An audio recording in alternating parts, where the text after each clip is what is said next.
来看婚林有一个菜农林嘉欣，伫电视节目甲面册，质疑农委会甲公牛俗俗啊卖到中国。农委会认为林嘉欣传播谣言，为着要维护机关的名誉，农粮署出面告林嘉欣侮辱公司。林嘉欣讲，伊的质疑拢有所本，伊来痛骂中央，动用纳税人的资源告农民，实在是见笑。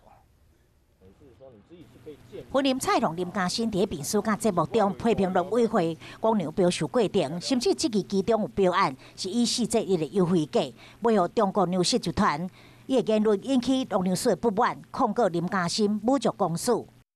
我是农民，你是我的主管机关，你是我的主管上属单位，你告一个农民，丢不丢脸？林嘉欣质疑去年8次公牛标售案，其中第6甲第7标出现着471，卖予这从来捌听过石化公司，煞来佫转手卖予中国的中粮集团，但是农粮署闪避无回答。你拢知影出口伫倒啊？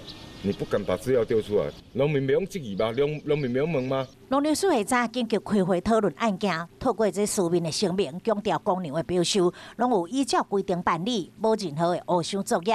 中央机关为着维护名誉，控告地方的小农民，这场官司要安怎拍，外界拢在关注。